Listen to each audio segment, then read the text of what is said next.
We're gonna talk about double displacement now, okay? And I hope you guys pay attention to this one because it can be a little bit of a, there's gonna be a little bit of a learning curve. Okay.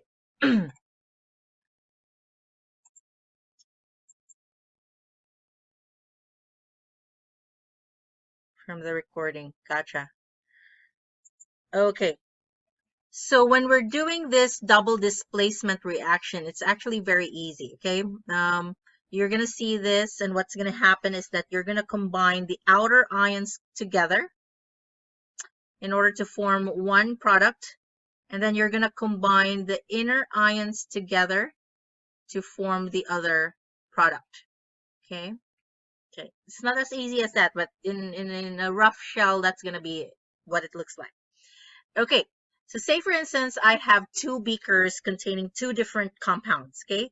One contains potassium chromate, and another beaker, I have a different compound called barium nitrate, okay? Notice that a single molecule of potassium chromate, see this, and I'm going to try to zoom it. Potassium chromate contains two potassium ions and one chromate ion.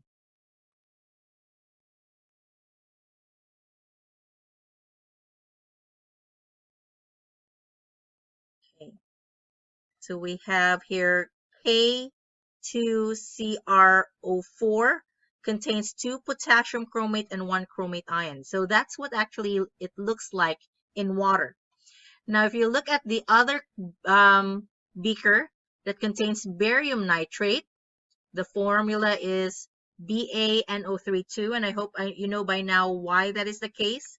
Barium has a charge of 2 plus, and nitrate ion has a charge of 1 minus, and so you're going to need two nitrate ions to neutralize a single barium ion. Okay, so when you mix them together and put it in one reaction vessel or one beaker, then you're going to see them all conglomerate together. And what you're going to notice there is you're going to have some precipitates settling at the bottom of the beaker. And the precipitate there is actually your barium chromate ion. So notice a single barium ion reacting with another a single chromate ion, both of them has a magnitude of 2. They group together to form one big molecule. It settles down. Anything that is not soluble to water will precipitate out of your solution. So notice that in this beaker, the only thing that is left dissolved as ions will be the two potassium ion in your potassium chromate, and the two nitrate ions in your barium nitrate. Okay, so you're going to see that. Okay, so let's try to see if we can write this in an equation.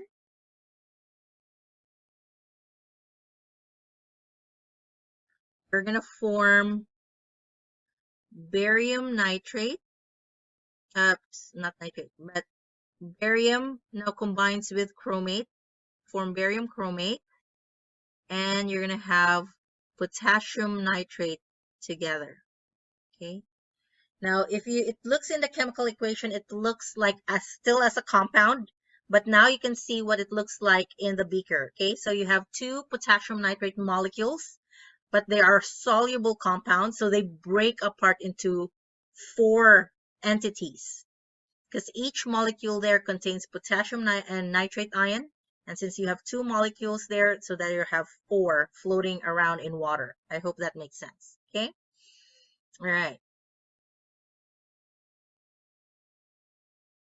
So let's try to predict the products, okay, for the next problem. Okay. So we have calcium chloride, containing calcium ion and chloride ion. So the formula of calcium chloride will be CaCl2. It reacts with a solution that contains sodium ion and fluoride ion. So same magnitude, guys. So that'll be NaF, sodium fluoride. Okay. Predict the products of this reaction.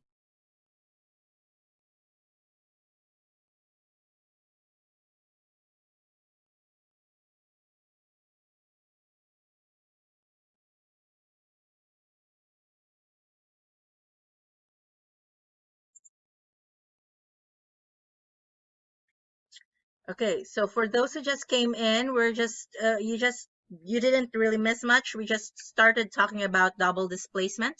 We're trying to predict the products of this reaction when we're trying to mix two solutions containing calcium chloride and sodium fluoride respectively. Okay, I'll show you two ways of solving this problem. The first one is by the worded problem. So we know the names of these reactants, calcium chloride and sodium fluoride. So when we do this, we mix the names. Very good. So I'm going to mix the inner name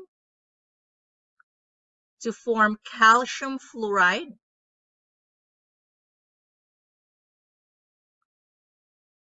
And then I'm going to mix the inner ions together to form sodium chloride. You always start with the metal first, right? There's no such thing as chloride sodium, but rather sodium chloride. Okay? So just that word, match, change the names, or reverse or exchange the partners. Okay. Second method, I could also do it by interchanging the ions that are involved in the compound. So starting with the outer ions, I'm going to mix it with the other outer ion there. So calcium ion and fluoride ion. The compound that will be formed will be CaF2. I'm going to need two fluoride ions to neutralize a single calcium ion. Okay. Then I'm going to combine the inner ions together, starting with the cation, the one that has a positive charge, sodium ion, and chloride ion becomes NaCl.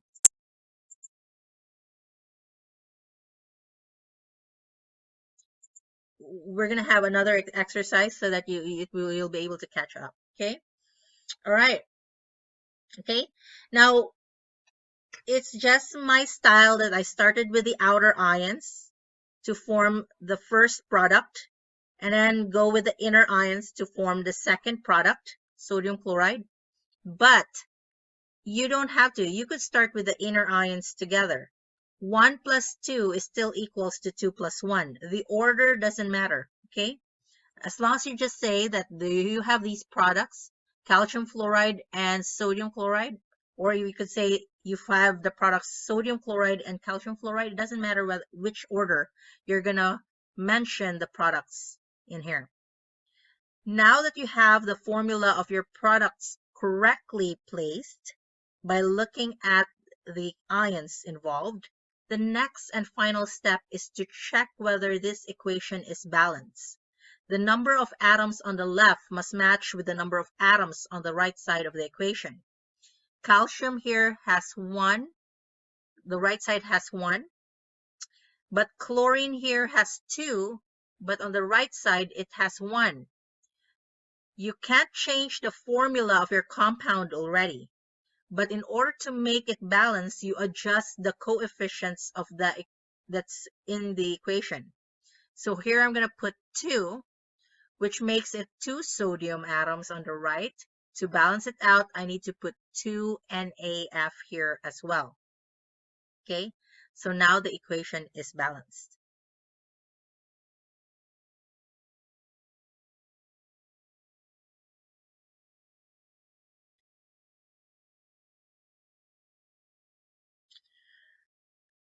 Let's do one more time, okay? So let's do this exercise. In fact, your lab has a lot of exercise for you to do and work. Oh, not yet. I'm going to give that as next week's exercise. Okay. Silver precipitates out when solution sodium chloride and silver nitrate are being combined. Okay, so these are your reactants. You have sodium chloride and silver nitrate.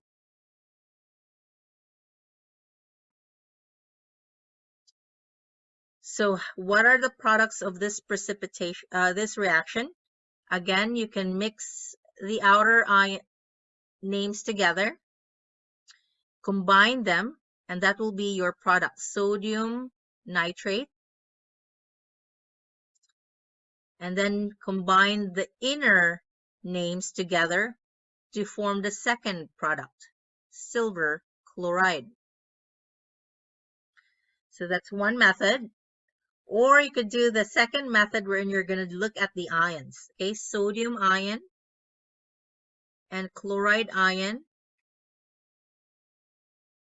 So the formula of the reactant is NaCl. Then you have silver. Silver always has a charge of 1 plus. Nitrate is always a -1 charge. Originally, the formula of this compound is AgNO3. And when they get combined, the reaction takes place. And now your sodium ion now goes with the nitrate ion to form sodium nitrate. Formula is NaNO3. Okay. And then the inner ions will go together. Silver will now combine with the chloride to form silver chloride. Okay. Once you form the formula of the products, then the final check is to check whether the number of atoms are balanced on both sides of the equation. And it seems like there's one sodium here, one sodium on the right, one chlorine on the right, one silver on the right. So if you notice, the nitrate group did not disintegrate during the reaction. It still stays as nitrate. And so I would collectively look at them all together instead of looking at 1 nitrogen and 3 oxygen atoms. So there's one group of NO3 here. On the right side, there's one group of NO3 to speed up my balancing process. Okay, so this is a balanced equation already. So then I'm going to proceed. Make sense? Any questions today so far?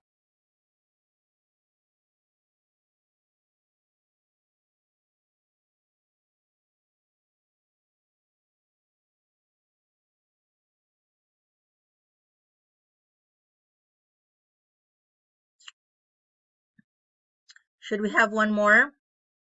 Let's see if I have another one. I'm just going to go to this next page, guys, okay?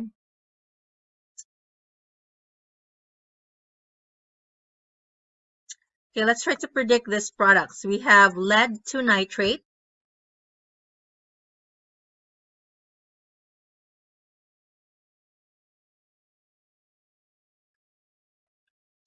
Reacting with sodium bromide. Let's predict the products of this reaction. So again, we could either combine the outer names together to form lead to bromide and sodium nitrate.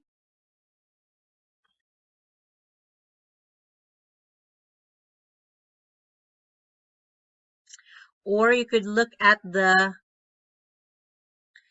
okay, if you're just simply going to be asked what are the products of this reaction, then by all means do that. But if you're just mix the names or interchange the names.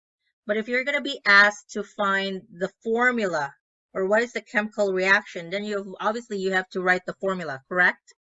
So the only way for you to know the formula is to look at the ions involved in each of the compounds, write the correct formula of that compound.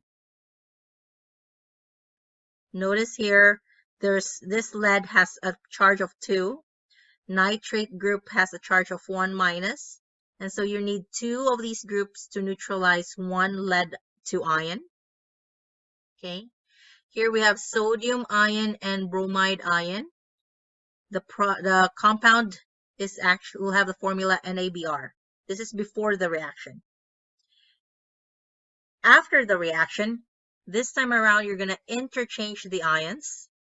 You have lead reacting now with your bromide to form PbBr2,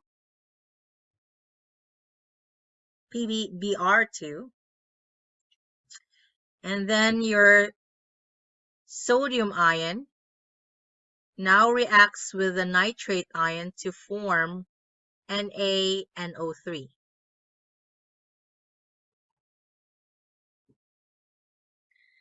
Notice that I did not combine the ions right here where Pb right away, where Pb combines with Br to form PbR. Your students are tempted to do that. Oh, because I can combine the names together, then let me just combine the ions together, and the products will be Pb, Br, and NaNO3 too. That is incorrect. Okay? You have to look at the ions and the charges. And what I mean by that is that if you look at your nitrate right now, nitrate originally was married to lead. Because lead has a charge of 2+, your nitrate you will need 2 nitrate ions for this compound. After the dissolution of the marriage, this nitrate ion now gets married to sodium. Sodium has only 1+ charge. Contrast that to the original lead that has a charge of 2+. So there's no need for sodium 2 nitrate ions. Because sodium here only has a charge of 1+, you only need 1 nitrate ion to form a compound. Okay? The subscript originally may not be the subscript of the product. And so you have to look at the partner of these ions in order to figure out the formula. If you are automatically doing this without doing analysis, then you're going to be wrong through and through. So be be attentive to this one. Okay? So bromide, lead, originally was with nitrate, so it has you need 2 of these nitrate groups to neutralize lead. But now lead is now married to bromide, and so you're going to need 2 of the bromide ions. Okay, so look at them one compound at a time. Now, if you look at the atoms will not match. You have 2 here, 2 nitrate groups, but only 1 nitrate groups right here. So the only way for you to balance this equation is to adjust the coefficients, okay? So you're going to then adjust the coefficients so that there will be the same number of atoms on both sides of the equation.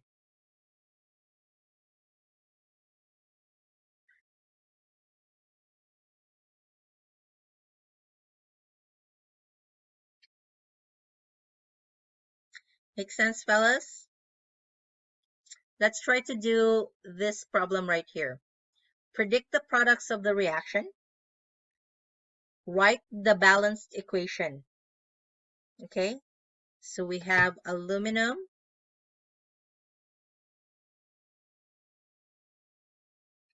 sulfate reacting with calcium acetate. What is the product of this reaction?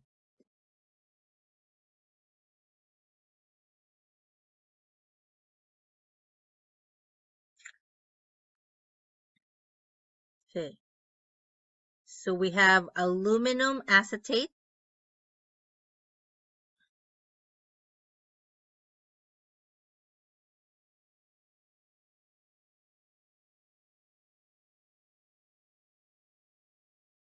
and calcium sulfate.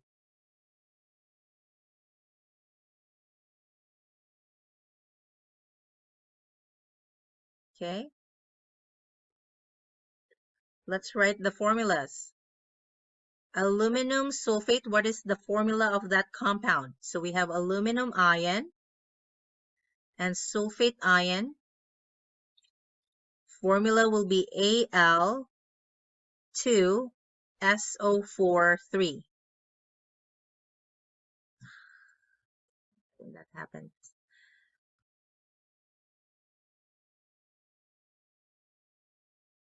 Okay. Calcium is in group 2, so it has a charge of 2+. Acetate ion will have a formula C2H3O2 with an overall charge of -1. If you're trying to find the compound's formula, you're going to need 2 groups of these to neutralize a calcium ion. Okay, so right now what you have is just the formula of the reactants. Now we're going to interchange the ions so that your aluminum ion will now be with the acetate ion, and the calcium ion is now with the sulfate ion and forms that second product. So here you have a charge of 3. This whole group has a charge of 1-. So the formula will be Al C2H3O2 3. You're going to need 3 of these groups to neutralize a single aluminum ion. Plus, since they have the same magnitude, I only need 1 of each, and the compound will be neutral. Now, at this step, I've already formed the product and their formula. The final step is to check whether the number of atoms are balanced on both sides of the equation. I have 2 aluminum here. I need to have 2 aluminum on the right by putting or adjusting the coefficients.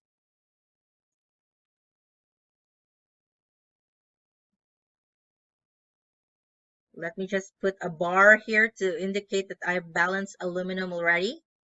I'm going to move on by balancing the acetate. So here I have 3.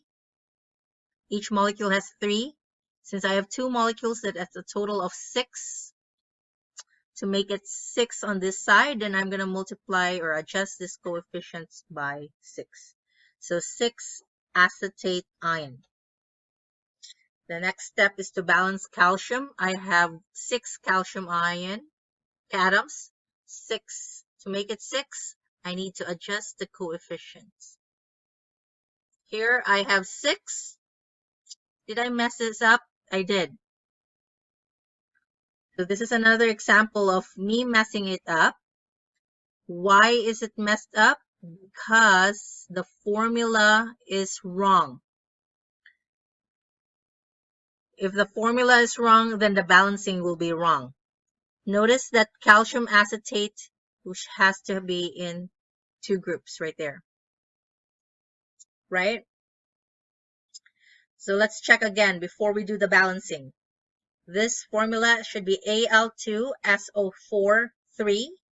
This formula should be Ca C2H32 2. I have 3 here, I have 1, so I need to multiply this by 3.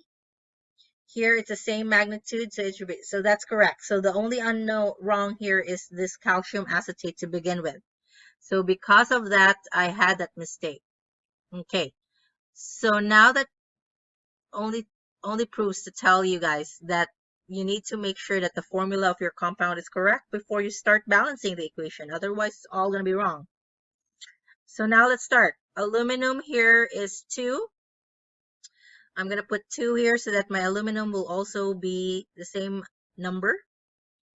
I have 6 acetate groups. To make it 6, I need to multiply this by a factor of 3.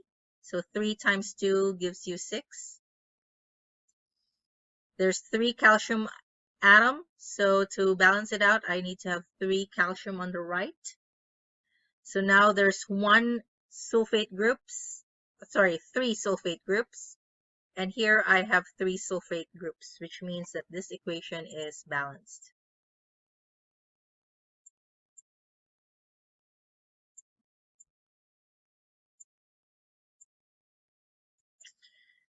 Any questions so far, fellas?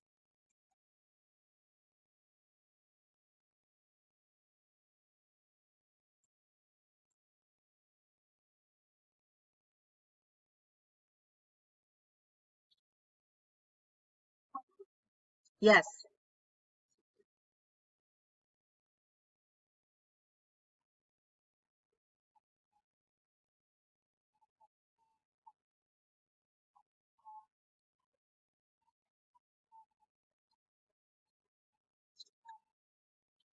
Yes. Yes. So when you're trying to balance it, and say for instance you have a coefficient 2, uh, 2, 6, 4, 6, that's still divisible by 2. You can still simplify that ratio, right? You can still divide it by 2. Until you can no longer simplify that, then that will be your balance equation. Yeah. Okay, guys. So next meeting, we're gonna continue on with this one. I'm gonna give you your lab exercise is gonna be a dry lab. You're gonna be predicting the products of the reaction. So make sure that you have your naming of compounds